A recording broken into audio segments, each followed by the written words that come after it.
Tudo bem? Tudo ótimo. Oi, Ivan. Boa tarde. Vamos aí. Beleza.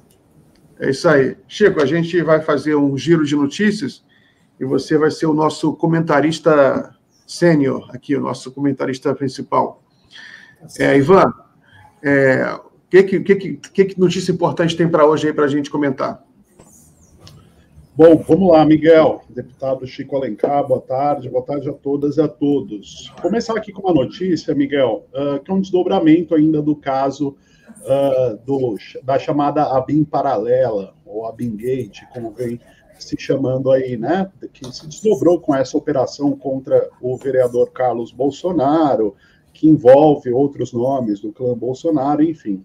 Hoje foi divulgado na imprensa a questão de um computador guardião. Né? Computador guardião seria uma inscrição que estava num aparelho do Carlos Bolsonaro, apreendido pela PF. Isso vem intrigando os investigadores. Né? Como todos aqui devem ter acompanhado, na segunda-feira houve aquela operação de busca e apreensão em Angra dos Reis, na casa onde estava o Carlos Bolsonaro com seu pai, com o Flávio, com o Eduardo. Teve aquela questão deles terem saído de barco no momento da operação e depois retornado, né? As suspeitas de ocultação de provas ou mesmo destruição, enfim. Agora, dos materiais apreendidos pela Polícia Federal, um computador levado do gabinete do vereador Carlos Bolsonaro tem intrigado os investigadores que acreditam, na verdade, que esse computador seja um depósito de dados sigilosos e, consequentemente, uma possível chave para desvendar possíveis crimes atribuídos ao próprio ex-presidente Jair Bolsonaro e aos seus filhos. Né? Segundo informou a jornalista Bela Megali hoje no jornal O Globo, esse computador estava identificado com a inscrição computador guardião. Né? E dos 9 aparelhos recolhidos, esse era o único que trazia esse alerta para não ser conectado à internet. Né? O computador está sendo analisado desde a última terça-feira, quando chegou à Superintendência da Polícia Federal em Brasília. Inclusive, hoje, o Carlos Bolsonaro sentiu o impacto dessa revelação e foi às redes sociais tentar explicar o que é esse tal de computador guardião, o que é muito estranho, né? De todas as máquinas, apenas uma tinha essa inscrição e aí um aviso para que ela não fosse conectada à internet. Miguel e deputado Chico. Muito bem. Chico, vou fazer uma pergunta, então, mais direto para você. Uma pergunta genérica, né? Qual a avaliação que você faz desse escândalo aí do ABIN Gate, né? Bom, em primeiro lugar, ele é consequência da concepção política de um setor da sociedade brasileira, da sociedade política, encarnada pelos bolsonaros, pelo bolsonarismo, a extrema-direita, defensora do Estado policial, saudosista da ditadura, vinculada à forma autoritária de conceber Estado, de conceber república, de conceber estar no mundo. Portanto, quem é defensor da ditadura, do golpe empresarial militar de 60 anos atrás, quem tem Brilhante Ustra como ídolo, quem defende a tortura, opera dessa maneira. Quando você chega no poder principal, no vértice da República, no poder executivo, é uma consequência natural, embora abominável e ilógica, que você queira aparelhar o Estado não só para o patrimonialismo, para o familismo, que é muito próprio dos bolsonaros, para criar esse Estado policial. Então, a ABIN, mesmo sendo criada em 1999 pelo Fernando Henrique, ela tem muito entulho autoritário. Ela lembra muito o SNI, os DOPs estaduais, os órgãos de informação, muito mais do que inteligência, que a ditadura criou em cada ministério, em cada autarquia. Eu vivi, jovem ainda, esse Estado policial, que tinha amigos presos, sumidos assim para nunca mais, como cantou o Gil, mas também tinha uma situação de você olhar quem está ali à sua volta como alguém que pode estar vigiando. É um horror, é um terror oficial. E assim foi. Para mim, não é nada espantoso que a ABIN, Agência Brasileira de Inteligência, tenha se transformado num aparelho com dois sentidos. Primeiro, escritório de apoio advocatício para Bolsonaro e seus amigos que estejam encrencados com a justiça. Ele falou isso naquela famosa reunião do 22 de abril de 2020, do alto escalão da República, reunião de baixíssimo calão. Ele disse: eu quero inteligência, senão meus familiares vou deixar ferrar, sou educado, né? Minha família, meus amigos. Segundo lugar, para espionar mesmo adversários, até quem era aliado na véspera e divergiu. Dizem que tem investigação até sobre o Mourão, que já amenizou, achou bacaninha, nada demais. Então, é um horror, é um esquema criminoso que precisa ser desvendado. E essa história do computador guardião, o que ele guardava? Por que ele era a matriz disso tudo? É preciso investigar também. Tem muita carne nesse angu, tem muita coisa para se avaliar. Perfeito. Ivan, próxima notícia, por favor.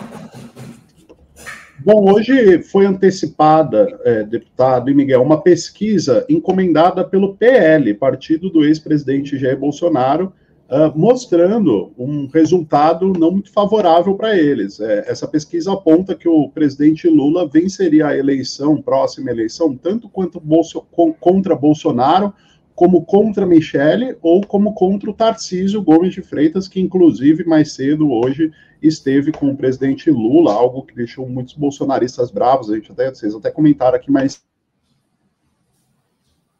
cedo no jornal, né? Só para dar os números rapidamente aqui, a pesquisa foi feita pelo Paraná Pesquisas, a íntegra dela ainda vai ser divulgada, mas uma parte já foi antecipada hoje pela coluna do Lauro Jardim no jornal O Globo. E a pesquisa mostra que Lula venceria a disputa contra Bolsonaro com 44% versus 42%, contra Michele Bolsonaro com 45% versus 38%, e a vitória ainda mais folgada é com relação ao potencial candidato do bolsonarismo nas próximas eleições, Tarcísio Gomes de Freitas. Nesse caso, o Lula venceria com 56% contra 35% do Tarcísio. Miguel e Chico Alencar. Ivan, o primeiro cenário com o Bolsonaro é 44-42, né? É bem apertado. Chico, o que você acha? Primeiro, muita coisa vai acontecer até 2026. Segundo, está cristalizada no Brasil de hoje, de 2024, essa ideia de duas lideranças de massa expressivas. Lula, no campo progressista, democrático, republicano, aliás, a atitude do Lula em relação ao túnel Santos-Guarujá, compartilhando com o Tarcísio, governador do Estado, gostemos ou não, de São Paulo, a construção desse túnel é uma atitude republicana, elevada, de alto nível, mas isso é um empate técnico, né? E é ainda impressionante a força do Bolsonaro. Eu destacaria mais isso até, por isso que o PL logo divulgou essa pesquisa, desconfio eu, porque pesquisa, embora seja como escova de dente, cada um tem a sua, ela só é publicizada de acordo com o interesse de quem a encomendou. Custa caríssimo a pesquisa, esses partidos maiores estão nadando em dinheiro agora, né? Mas é um empate técnico, o que é preocupante, a força dessa figura que encarna a extrema-direita. Então, agora, como o Bolsonaro está inelegível, nada indica que deixará de sê-lo em 2026, ela revela em outros aspectos também, que a dona Michele precisa crescer muito, ter mais estofo, porque a vantagem do Lula é incontrastável em relação a ela, e o Tarcísio mais ainda. O Tarcísio, que é o mais moderado desse mundo bolsonarista, ele ainda não é uma figura nacional, ele não tem esse condão de ser muito conhecido. Então, é um reconhecimento também de que o Lula, atual presidente, é percebido por uma parte da população, nada desprezível, como melhor que o próprio Bolsonaro e ainda mais do que aqueles que ele vier apoiar. Então, mas eu repito que é só um indicador, é aquela velha história, pesquisa é o retrato da hora ali, do momento, vai ter muita coisa acontecendo até 2026 e eu acho que a extrema-direita é um fenômeno retrógrado, regressista, retro-utópico, distópico, mas que tem expressão no Brasil só vista à época, guardadas as enormes diferenças de quase 90 anos atrás, do Plínio Salgado, do integralismo, da expressão tupiniquim do nazifascismo. Hoje, no mundo, e consequentemente no Brasil também, tem uma nova extrema-direita. Eu estou ainda lendo um livro que eu recomendo para todo mundo que tem a possibilidade e vontade de fazer essa reflexão. A rebeldia tornou-se de direita? É um título, uma interrogação, de um autor argentino, Pablo, daqui a pouco eu digo o nome, para isso existe a internet e a equipe aqui de assessores, mas é muito bom, porque esse fenômeno precisa ser avaliado para a gente não correr risco de viver um protofascismo no mundo, não só no Brasil.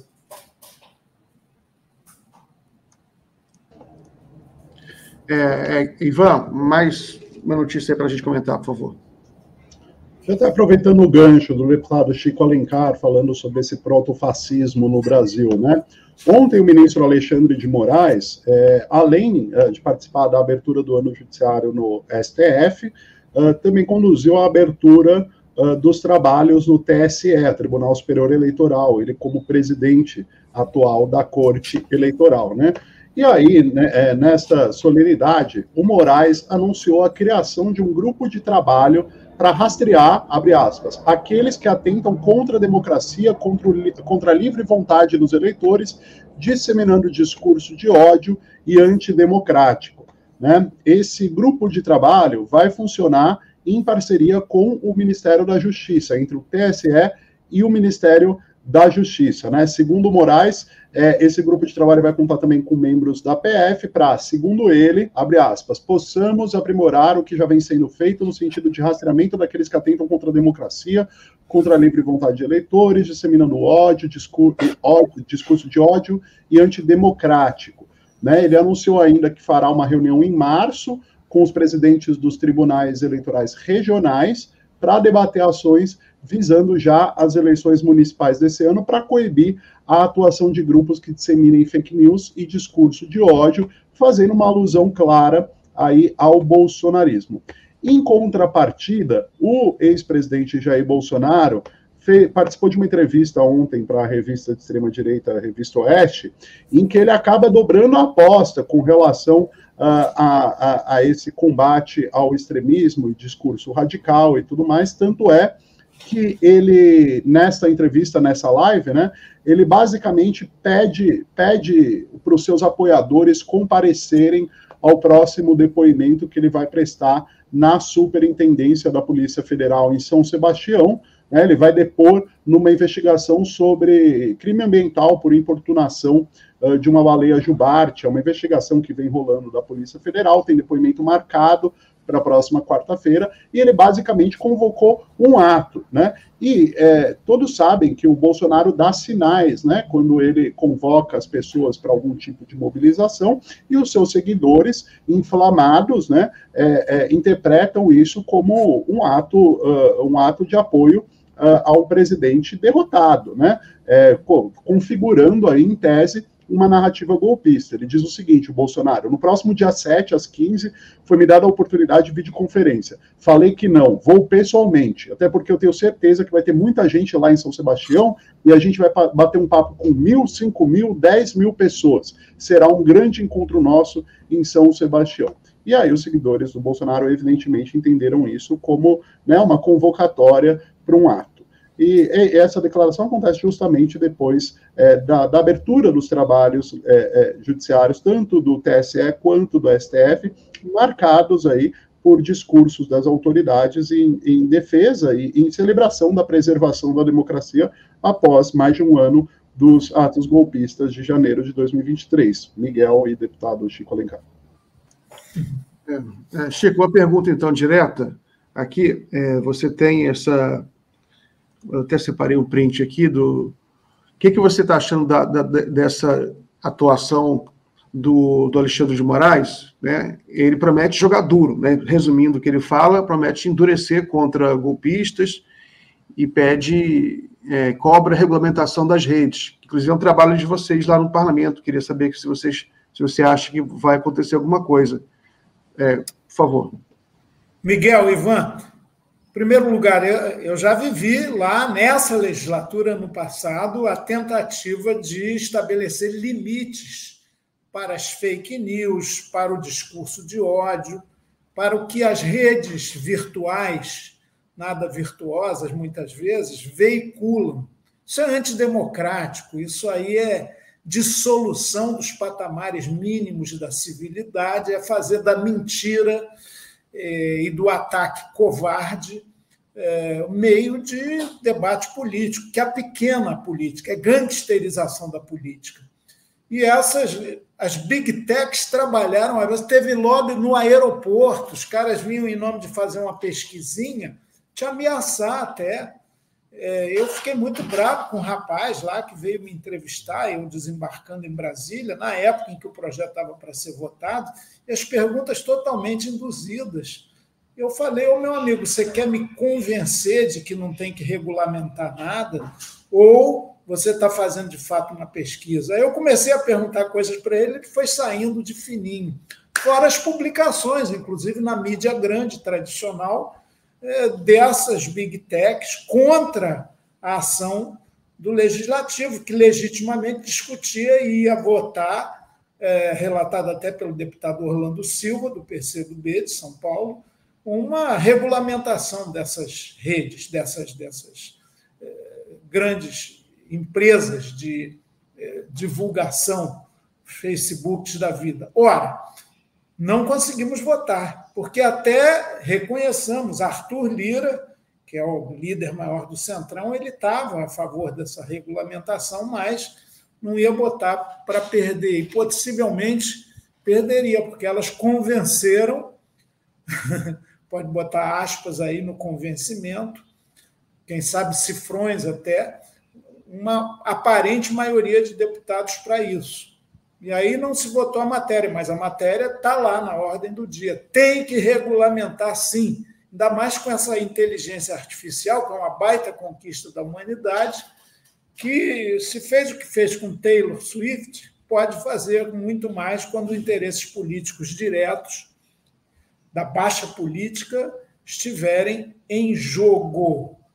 Por outro lado, me permita, Miguel, comentar. Então, a gente tem que ter um Tribunal Superior Eleitoral muito ativo. Foi uma conquista da democracia no início da República Nova, lá nos anos 30 do século passado, a gente saindo daquela república oligárquica dos coronéis, tentando um pouco mais de contorno democrático contra o voto de cabresto, contra o curral eleitoral.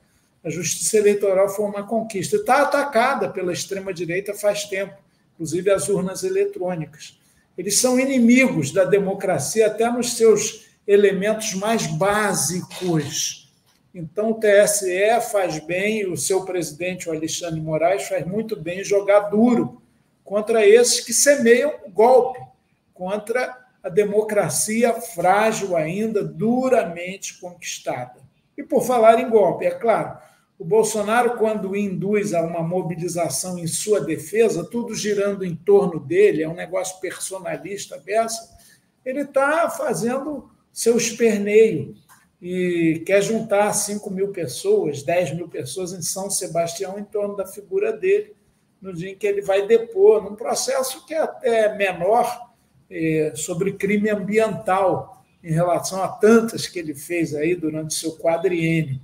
É do jogo, é do jogo. Agora, é preciso observar, inteligência é também para isso, é preciso observar que tipo de palavra de ordem, que tipo de vocalização essa gente que ele conseguir reunir, não sei quantas, vai reverberar por lá.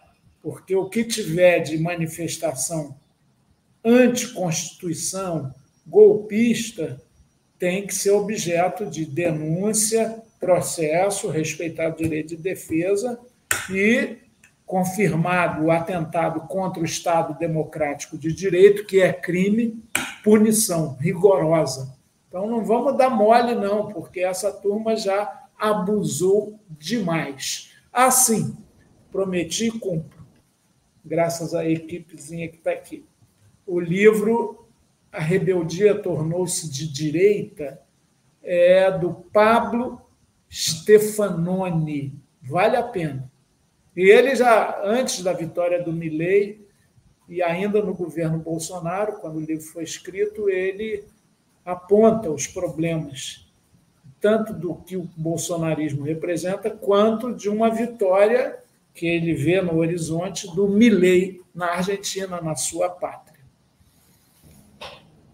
Deputado, queria aproveitar que a gente estava falando de regulação das redes sociais para te fazer uma pergunta sobre esse assunto, né? Conforme o senhor comentou, a gente viu nas notícias aqui, essa pauta tem sido muito enfatizada pelo ministro Alexandre de Moraes, presidente do TSE, tem sido muito enfatizada pelo presidente Lula, pela bancada de esquerda progressista na Câmara dos Deputados, no Congresso como um todo, e já há um entendimento de que a regulação das redes sociais ela é essencial para combater nuances antidemocráticas e golpistas e tornar a internet um ambiente mais saudável, mais democrático. No entanto, há toda essa resistência, essa monopolização de narrativa por parte das big techs, por parte da extrema-direita, que por muitas vezes acaba convencendo parte da população, mesmo a parcela que não é bolsonarista radical, acaba sendo convencida de que a regulação das redes sociais configuraria algum tipo de censura, né, como eles vendem. E a gente sabe que não é verdade, mas essa narrativa está posta, de alguma maneira, para a sociedade como um todo. Recentemente eu conversei com a Renata Miele, que é a coordenadora do Comitê Gestor da Internet no Brasil, e ela afirmou que, apesar das resistências das Big Techs e desse lobby todo no Congresso Nacional, ela enxerga hoje um ambiente um pouco mais favorável para possivelmente aprovar essa matéria que está incluída no PL das fake news, que, como o senhor colocou, está na ordem do dia no Congresso Nacional. Qual o clima que o senhor está sentindo com relação a essa pauta? O senhor tem alguma expectativa de que se consiga aprovar este ano isso? E, para além disso, como fazer esse debate com a população para que essa pauta ganhe um apoio popular e se desmistifique, né, essa ideia de autoritarismo ou censura que não existe na proposta de regulação das redes sociais? É uma questão muito interessante, Ivan. Vamos reconhecer de uma vez por todas, já deu para testar e aferir isso durante esse primeiro ano dessa legislatura. Semana que vem a gente inicia o segundo ano desse quadriênio no Congresso Nacional. Tem uma maioria de direita, eu diria que o campo democrático, progressista, à esquerda, não tem mais do que 130 deputados e federais, deputados e deputadas, e 25 senadores e senadoras. Campo democrático, popular, progressista, de esquerda. E olha que eu estou sendo generoso nessa conformação aí.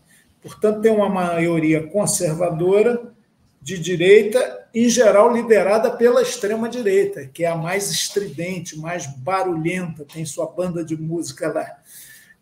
Claro que, às vezes, eles trazem argumentos muito toscos. A gente tem que estar preparado para a disputa de ideias na sociedade.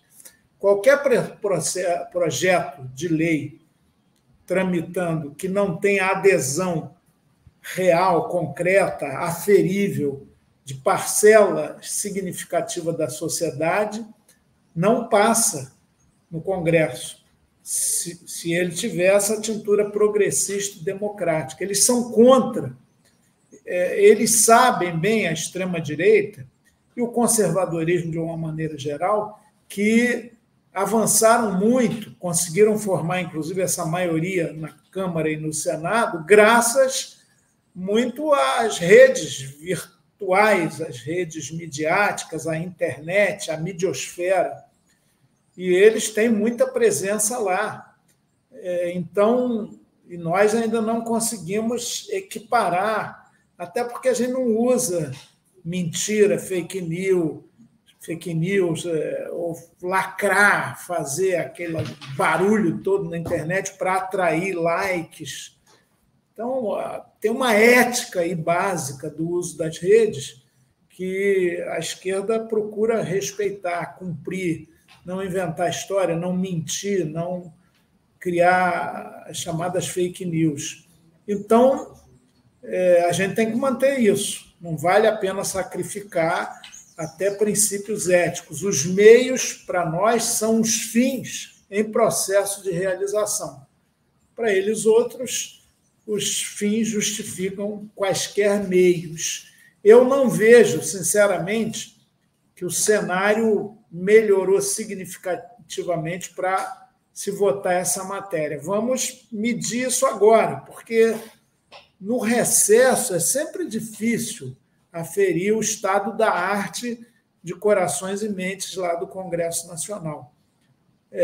O Colégio de Líderes, ele se reúne, e nesse caso, é paradoxal, né? O Arthur Lira, pelo menos era ano passado, é nosso aliado, e ele não joga para perder, ele vai aferir no colégio, ele ouve, ele tem passagem junto aos grupos mais fisiológicos, ao Centrão, que ele lidera. Então, ele só põe para votar se sentir que dá para vencer. Então, eu não me arriscaria a dizer que o cenário hoje é mais favorável do que ano passado. Tem uma novidade, sim, positiva. As Big Techs cobradas agora, inclusive lá nos Estados Unidos, o que acontece nos Estados Unidos reverbera muito aqui, elas estão mais recuadas. Eles estão pedindo desculpas pela intoxicação de jovens que leva até a suicídios, isso lá no Congresso norte-americano, né? Então, eles estão um pouco mais recuados, estão com processo sobre o uso indevido da pressão contra os parlamentares no Brasil. Isso melhorou. Vamos ver agora.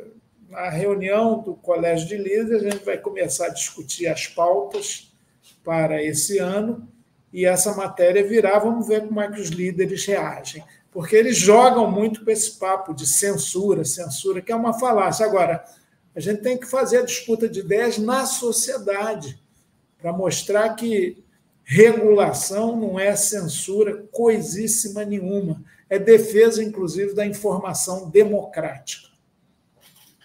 Maravilha. Chico, última pergunta para te encerrar o bloco. Eleições municipais.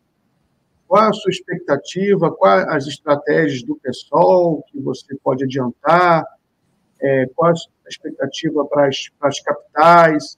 Você acha que vai polarizar? Como é que você está vendo isso? Sim, Miguel.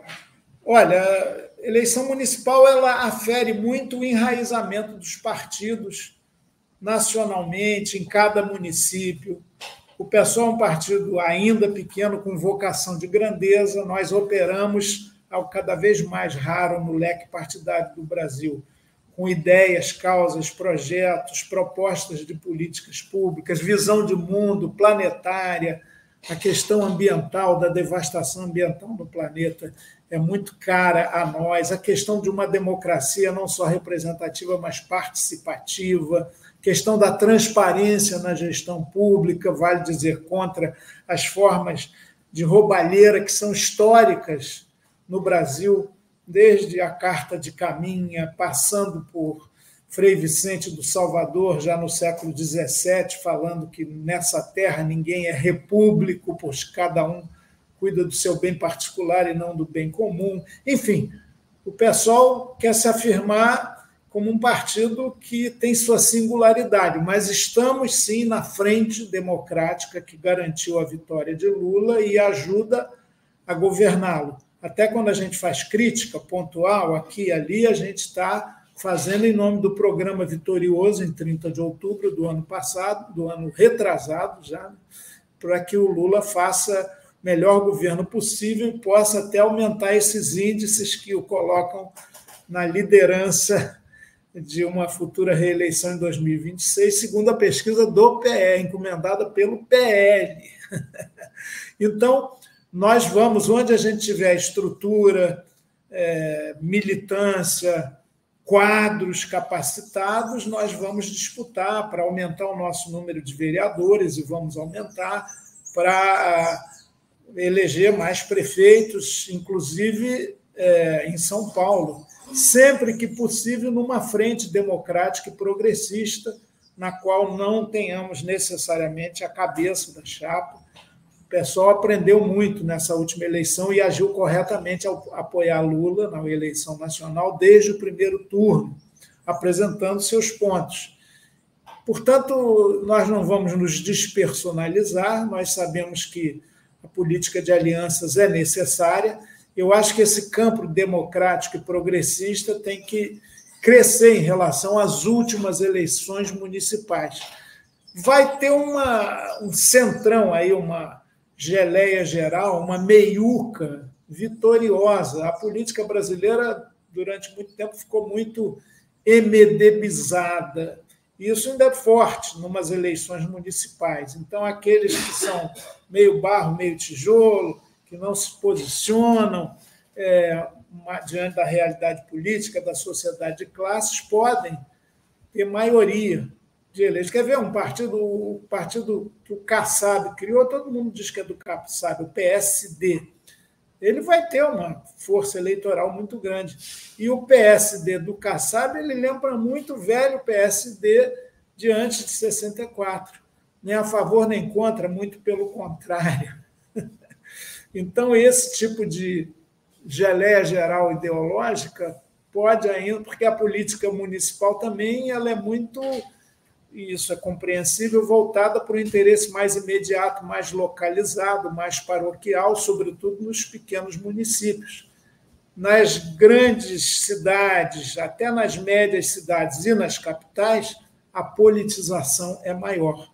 Então, eu imagino que o cenário, inclusive para as forças que estão na base do governo hoje, pode ser positivo dentro desse leque amplo, em capitais como São Paulo, Rio, Belo Horizonte, Porto Alegre, as capitais do Nordeste. E vamos ver. A eleição municipal ela tem suas particularidades, não é um prenúncio do que será a eleição nacional dali a 2 anos, mas já indica um pouquinho como as forças políticas e o pensamento político desse país tão imenso, tão diverso, estão começando a se organizar. Vai ser a melhor pesquisa para 2026, se a gente souber ler o resultado, a eleição municipal de 2024, ressalvadas suas singularidades localistas. Vai ser bem curioso. Muito bem. Chico, eu prometi que seria a última pergunta, mas teve um comentarista aqui que fez uma pergunta, eu acho que é importante, é sobre o caso Marielle. O que você está achando da investigação do caso Marielle?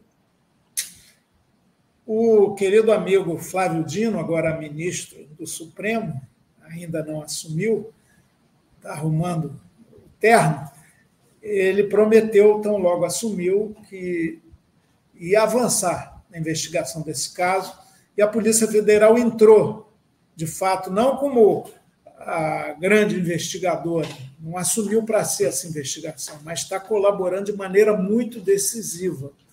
Novos passos foram dados. Eu chamo a atenção para a vinculação dessa investigação sobre a ABIN da espionagem com o caso, porque eles fizeram um perfil, o Ramagem não nega isso, da promotora Simone Sibilio, que estava no caso Marielle, nós estivemos com ela, eu era deputado federal à época, depois eu fiquei 4 anos fora da Câmara dos Deputados, perdi a eleição para o Senado, para o Flávio Bolsonaro, mas cheguei a estar com ela ainda como deputado federal, lá atrás, até 2018, quando ela assumiu esse caso, 2015, se não me engano, e estava muito disposta. E ouviu muito a viúva do Adriano da Nóbrega, estava investigando milícia e tal, e não, estranhamente, ou melhor, não por acaso, ela começou a ser espionada pela BIM, o que tudo está indicado.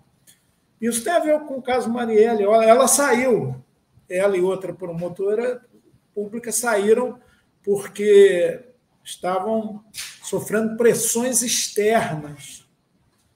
Já se sabe o que foi isso, né?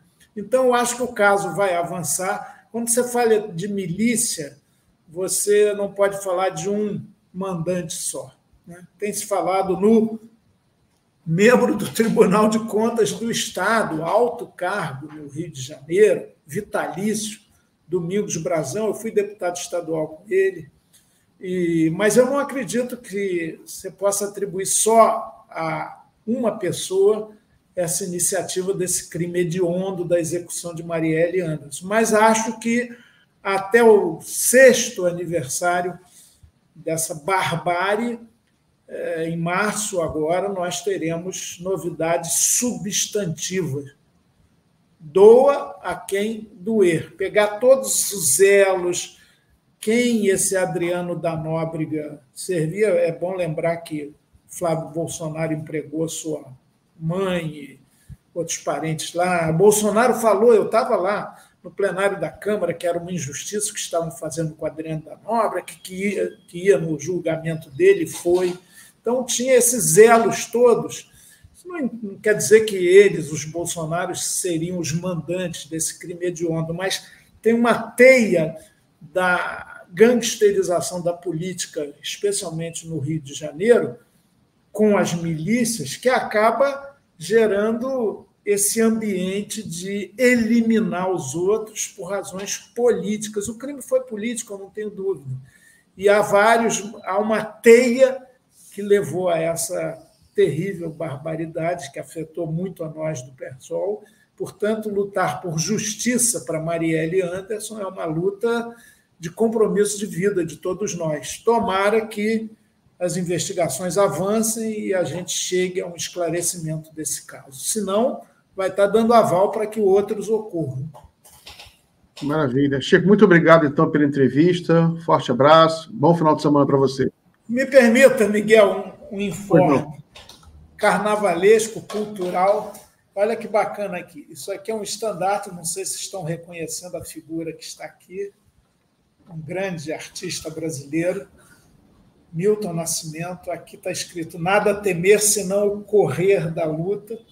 Ele será homenageado amanhã e no sábado que vem, num lindo bloco de carnaval de rua do Rio, muito colorido, muito jovial, que resgata marchinhas, não vou falar do nosso tempo, mas são imortais, sempre atuais, chamado Céu na Terra. E eu acho que esse carnaval, em que o povo alegremente, de maneira saudável, resgata a rua como sua, é um carnaval libertador que faz muito bem. Eu desejo que todo mundo... No Rio de Janeiro, nesse fim de semana, já teremos mais de 100 blocos. É uma demasia. Invenção do diabo que Deus abençoou, como cantou Caetano. E muitos deles relembrando, homenageando figuras magistrais da nossa cultura, essa que foi tão açoitada e desprezada em tempos recentes. Vamos resgatar a alegria e a luta de libertação da nossa gente, que não pode ser sisuda, séria, carrancuda, mal-humorada. O riso também é uma forma de resistência. Muito obrigado, um bom fim de semana para todos. Obrigado, Chico.